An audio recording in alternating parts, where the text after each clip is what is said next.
Hello, welcome back to Mary Elizabeth Jones's Variety Hour. Part 2. Part 2. Numero dos. Yeah. For all our Latin friends. Yeah. Yeah. Some of my best friends are Latin. Yeah. Not. Whenever somebody says some of my best friends are this or that, I know they have no friends like that. Yeah. I hear people like being Jewish. I hear a lot of anti-Semitism from people, but they said, "But some of my best friends are Jewish." I said, "You don't know any. If you had any friends that were Jewish, they wouldn't tolerate your anti-Semitism." Yeah. I heard there's a very funny movie with Me and the Colonel with Danny Kaye. Yeah. Where he plays this old Jewish man having to deal with this German officer, and it's a kind of a comedy. Yeah. Kurt Jurgens was in it. Yeah. And he said at one point, "Some of my best friends are Gentiles." Anyway, so have you been keeping up with? Oh, the Oscars were announced today, and some movies we've seen were nominated for quite a few. Maestro and Barbie and other movies like Oppenheimer. And I saw a movie last week. It was so good. It was called American Fiction. Yeah. Probably one of the best written films I've seen in years. I mean, it has a really good script, and you could tell there was no improvisation. They stuck to the script, and the jokes were in it, and it was very funny. And it had Jeffrey Wright, who probably did the performance of his lifetime. And what else? I saw. I saw like 4 African American themed movies in a row.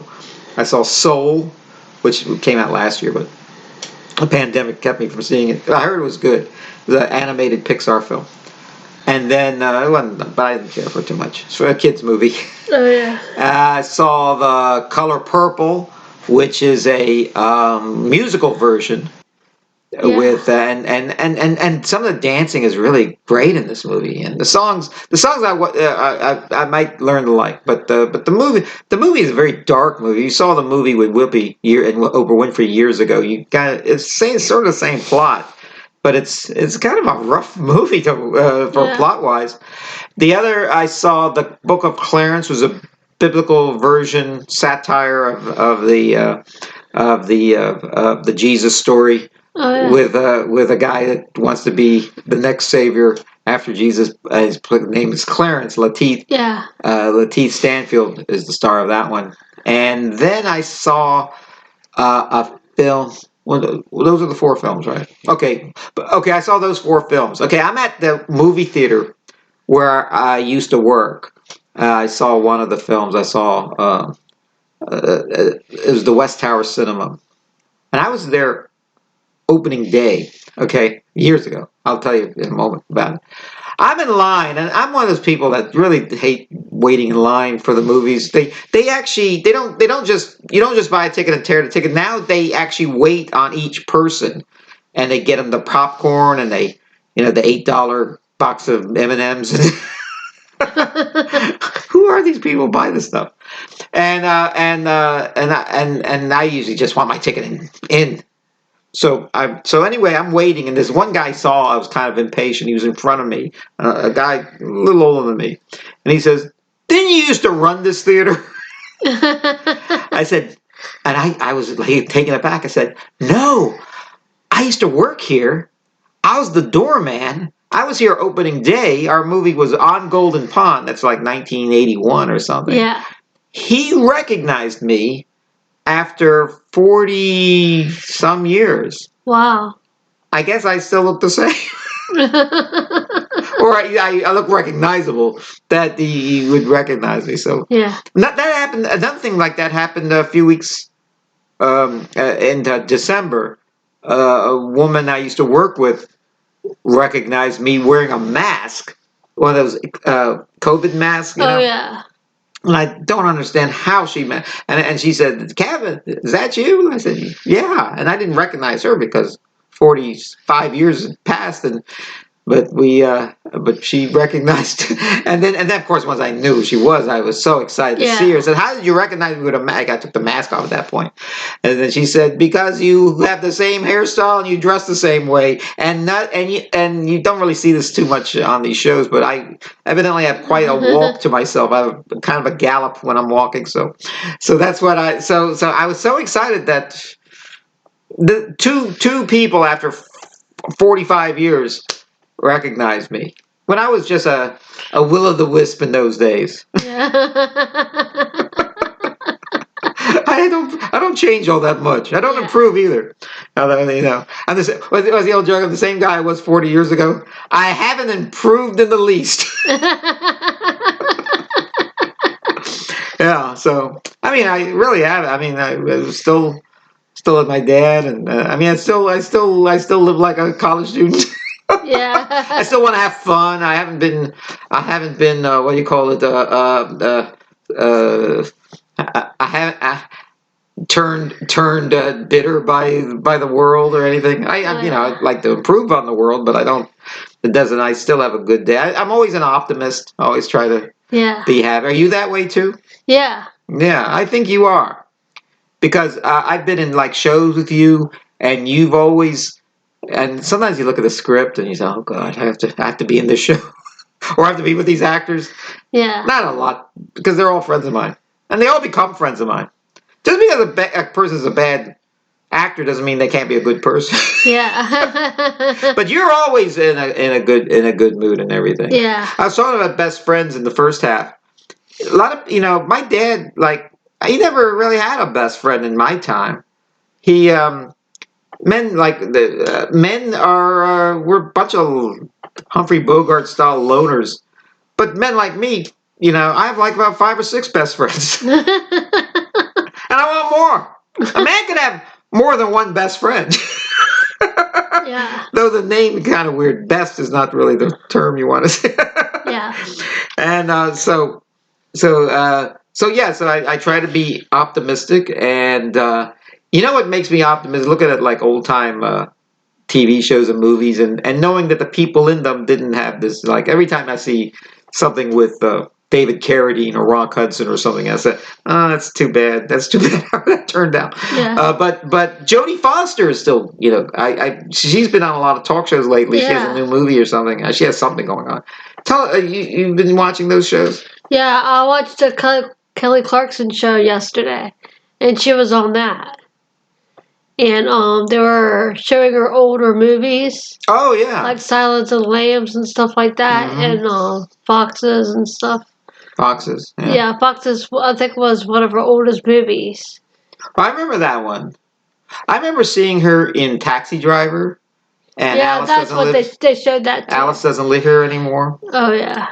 The character, there was 2 movies that came out around the same time about child prostitution, or that was part of the plot. And one was Pretty Baby with Brooke Shields, and the earlier one was the one with Jodie Foster. But that one was kind of the Taxi Driver one was like sort of it was actually an unpleasant tale about them and how runaways could get into that sort of thing. But if you watch the Brooke Shields movie, you think, oh, what's so bad about that? Now you look back on it and said, yeah, this was a terrible thing. and Brooke Shields is giving interviews now. Yeah, I shouldn't have been in that. I mean, they shouldn't have made a movie and put a kid through that type of ordeal in the movie. I actually saw her on the Today show. I think it was last week or a couple days ago. Who? Brooke Shields. Brooke, yeah? Yeah. What'd she have to say? I forgot what she actually said, but I knew she was on that show. She was on it, yeah. Well, yeah, she's never out of work. Yeah. She had that TV show.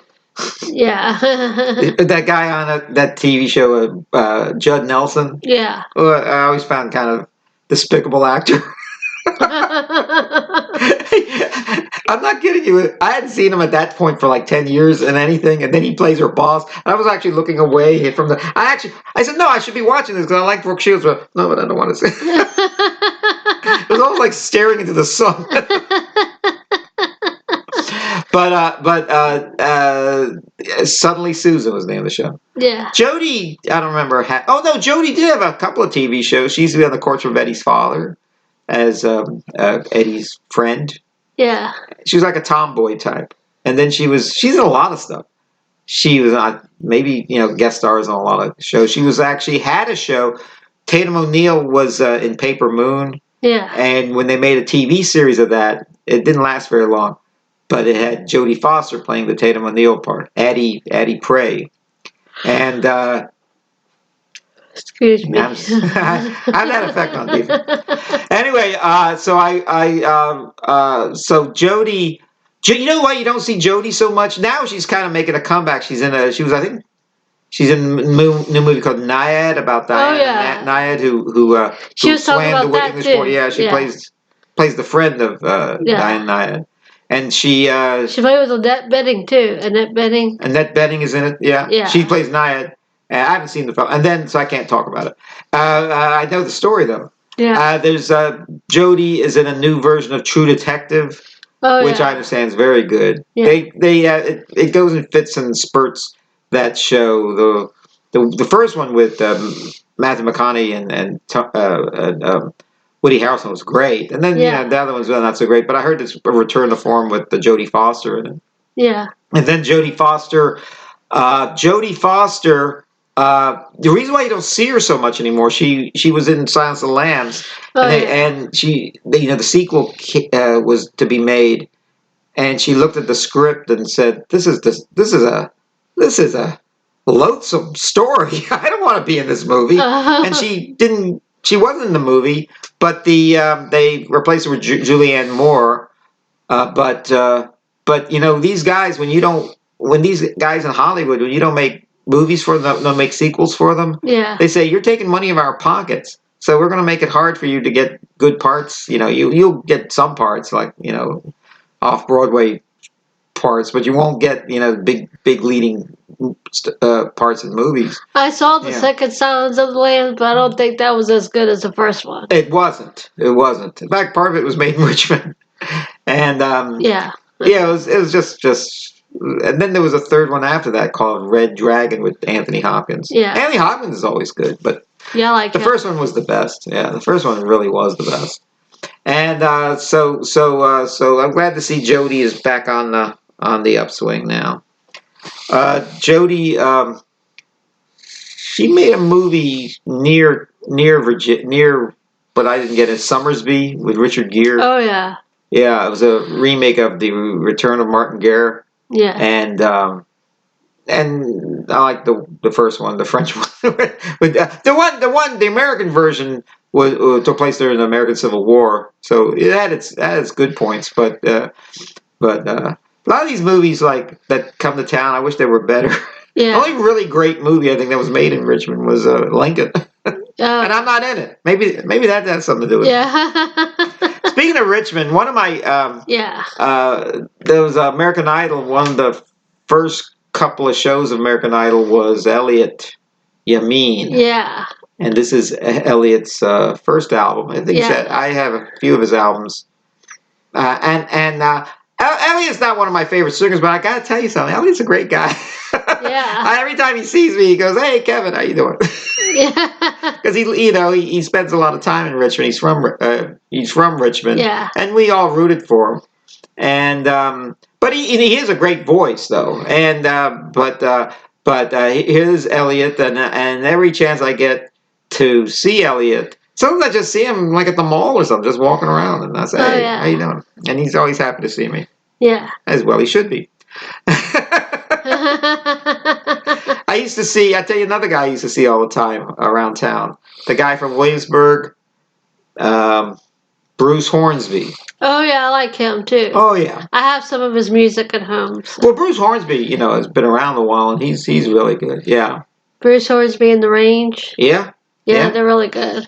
A lot of times you'll see like a famous person will come to Richmond, like Lyle Lovett or somebody, or one of the country singers. Oh yeah. And then we have a special guest here for the encore, and then it'll be Bruce Hornsby, and he'll sing with the guy you came to see. Oh yeah. It's a treat because he's probably in the audience, and they probably said, "Hey, you want to sing?" Well, yeah, sure. Yeah. Why not? Yeah. So that's Elliot. Elliot, I remember they made a big fuss about Elliot when he when he was he didn't win American Idol, but a lot of times people win American Idol, you never see him again. But Elliot is still around. I mean, still, still has a good career. And Elliot was he was to sing the national anthem before the local it was a Richmond Braves game, and then and they filmed that for American Idol, while he was in the finals, and then. And then I think we have NASCAR every once in a while, and he'll sing the national anthem before then. Yeah. So, gentlemen, start your engines. That guy. Yeah. Yeah. You ever been to NASCAR? No, I haven't. Let me tell you something, NASCAR. I think I told the story before. NASCAR is very exciting when you go there. There's all these people. There's all these people having fun. All these guys with beards and T-shirts and women with tattoos and everything. Yeah. and some of them even have all their teeth. And then and then there's all this. It's sort of like the Super Bowl. Elliot will sing the national anthem. There's a parade. There's all this going on, and then gentlemen, start your engine. You get to see the race, all the race cars. You get to see all the drivers before the race and everything. And then the race starts, and it's 3 hours of the biggest pain in your tuchus. Oh, when is this going to be over? Yeah. I'm just watching cars go around in a circle. Well, the joke about NASCAR is that the reason why it never took off in the big cities is because they have traffic all the time. Yeah. You can just stick your head out the window and see just cars go by. So it's not in the rural areas where they have NASCAR. That's where it's a big deal. Yeah. Yeah. So, you have anything to say about Cab Calloway? Oh, he's really good. Yeah. He used to do these scat singing songs like "ay ay ay ay," and he was Heidi, Heidi, Heidi, hi. and he was on the Janet Jackson video called "All Right." That's right. In fact, they have an actor playing him, and then if you see the long version of it, then the real guy shows up. Yeah. The Nicholas brothers are in that too, and Sid Charisse. Yeah, I know. And it seems to take place in the 1930s, but all those people were very famous in the 1930s. Cab Calloway. Oh, I always loved Cab Calloway. Oh, I didn't know another guy played him on that video. Well, there was a younger version of him. But then at the end, the real guy comes out and starts sprinkling like dust or something on Janet Jackson. Remember that part? Yeah. That was the real Cab Calloway. And I have this niece who loves the movie The Blues Brothers. Yeah. And I took all these pictures when I met Cab Calloway in the 1990s sometime. And I and I showed it to her. He goes, "Look who I saw, Cab Calloway." And she goes, "Oh, I know who he is." I said, "You know who he is?" I sounded like an old codger. "You know who that is?" And he goes, "Yeah, he was in the Blues Brothers movie." I said, "Yes, he was in the Blues Brothers movie." and he was good. He sang Minnie the Moocher in it.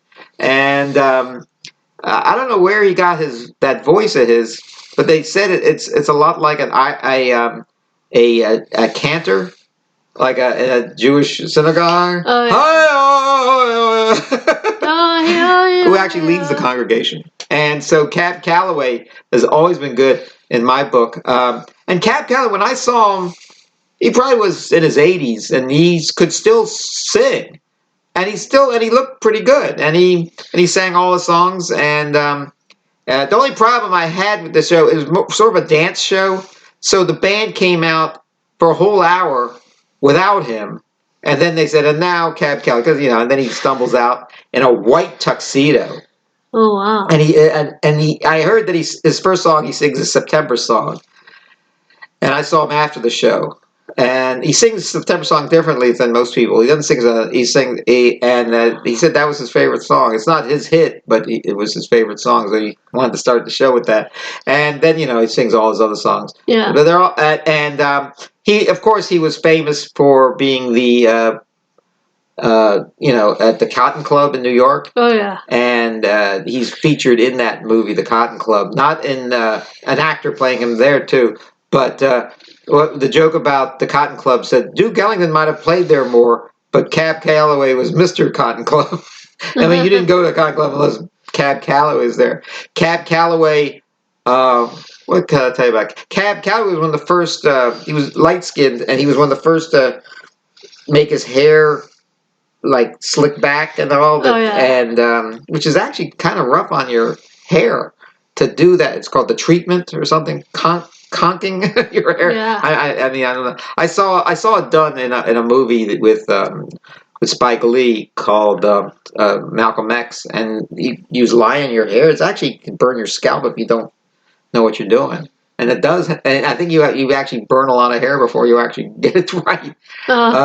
Michael Jackson, sadly, I think his hair went through a lot. That's why he had that. Remember, his hair caught fire, Oh, yeah. and probably With all the that Pepsi chemicals in his hair. commercial. Yeah, probably all the chemicals in his hair. He had to wear a wig for the rest of his life after that. I mean, to cover that that burnt spot on his back, Yeah. on his hair.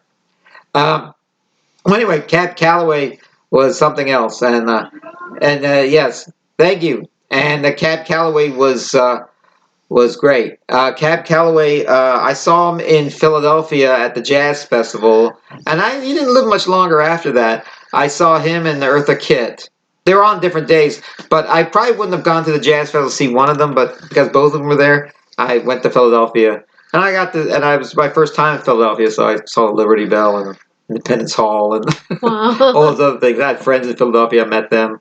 I hadn't seen them in years. Yeah. But the main event was Cab Calloway, and Eartha Kitt was great too. But I'll talk about Eartha Kitt some other time. But that was when I met him, and then he died a few years after that. And Cab Calloway was remarkable. He let's see, he had a long career. He actually I remember this in the 1970s. I heard a disco version of Minnie the Moocher, and I knew a little bit about music at that time, and I said, "That's a really good version of Minnie the Moocher. Who's singing it?" And they said, "Let me check. Cab Calloway. You ever heard of him?" I said, "Yes, Cab Calloway had the version 50 years ago, and he's back with the same song in a disco tech version." Sound like the Bee Gees. Wow. And actually, that's worth a listen to. I'm not saying you're gonna love it, but it's worth a listen to. Yeah. In fact, according to the director John Landis of the Blues Brothers, when he sang Minnie the Moocher, he had to be convinced not to sing the disco version because the disco version was the version he was trying to get people to buy, and the typical version is the version that everyone already had. But now, if you get the Blues Brothers album, you get that song in the movie, sung by Cab Calloway, which is great. Yeah, in the white tuxedo and everything, Yeah. with the Blues Brothers band. And that's a good movie. You like the Blues Brothers movie? Yes. Oh, yeah. I have the soundtrack to that too. Yeah. Oh, it's something else. It's really something. Yeah. Oh, the soundtrack is great. Yeah. In fact, the Blues Brothers have 3 albums. They're all good.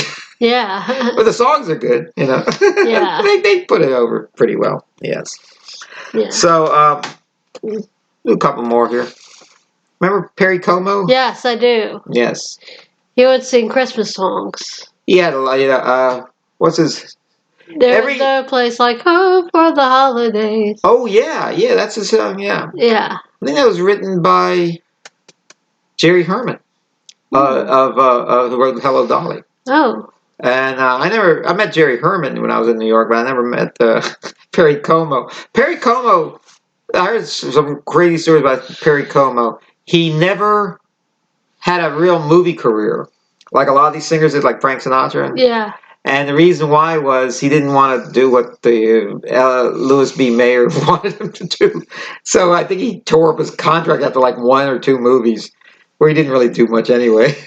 Yeah. But he had a good career, as a singer and as a with the specials, Christmas specials and all. Yeah. He had these songs like "Catch a Falling Star" and "Put It in Your pocket, saving for a rainy day. Yeah, and "Don't Let the Stars Get in Your Eyes." Yeah. And anyway, he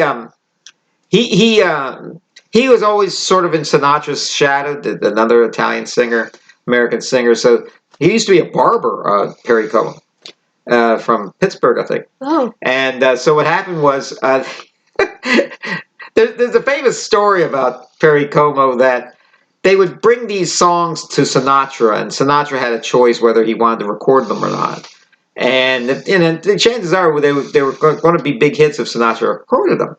So Perry Como was they would give the everything Sinatra turned down. They bring the Perry Como, and Perry Como we said, this song is lousy. I don't want to sing this song. I said, well, we actually test marketed it and the people seem to like it. Sinatra, if you don't record it, then Sinatra will. And he goes, oh, okay, I'll record it. There's one song he sang, I think, Hot Diggity, Dog Diggity, what they do to me. He hated it so much that when he sang it, in the studio, he actually, when it was over, just threw the script, the sheet music across the room and just walked out. And they had to coax him to sing record the rest of the album. Wow. So he had these really crazy songs like Papa Loves Mambo. I mean, the Hot Diggity Dog, songs that he did not like recording. He didn't write them, so So I don't think he wrote songs, but he was a great singer. So but when people went to his concerts in Las Vegas or something, they wanted to hear those songs. Sing Hot Diggity Dog. What you do to me? Yeah. So what happened was, so what he would do is, and he was the first guy to do this. Now a lot of singers do this. Is he took like the 10 songs he didn't like singing, and he'd make like a medley of them for 2 minutes. I mean, he'd sing "Hot Diggity Doggity, don't let the stars get in your eyes," and it'd be all over, and he'd get applause after each like two or three lines from each song, and then it was over. Then he could sing the songs he wanted to sing. He had a hit song in England called "For the Good Times," which was a hit in America for Ray Price. But when you ask for that song in England, they refer to the Perry Como version, and which was "And I Love You So" was a hit song for him, which was his last hit was in the 70s, "And I Love You So." It's a Don McLean song. So he was always a good interpreter of songs, certainly ballads and love songs. So Perry Como, he had a TV show that was pretty good. It was the first time I ever saw Paul Lynde on a show. I would stay to watch Paul Lynde, and then when there was any singing going on with. Well, Paul Lynde was so funny. Well, that's what I mean. When I was a kid, I just wanted to see comedy. I liked the way he laughed. I'd be like, you're so disgusting. Paul Lynde, I think I was on a show. I think it was the Gorgeous George show where we were just doing imitations the whole show. And everyone seemed to have a Paul Lynde imitation, a Truman Capote imitation, a Groucho Marx imitation, a Ronald Reagan imitation. And we just love our imitations. Well, happy 2024, Mary. Yes, you too. It's so wonderful that I look forward to a wonderful year with you and doing more shows. Yes, I can't wait. I'm going to be different. I'm going to be a different man. I'm a little more settled than I used to be. So. Yes. I'm a little more boring than I used to be. If that could be true. So if I'm not being if you think I'm being boring, then wait till you see me on other podcasts. I'll be boring on their shows too. Yes. I'll be busy being boring there. Well, thank you, Mary Elizabeth. Well, it was nice tuning in. Thank you all for tuning in with us, and may God bless you all. Take care. Bye.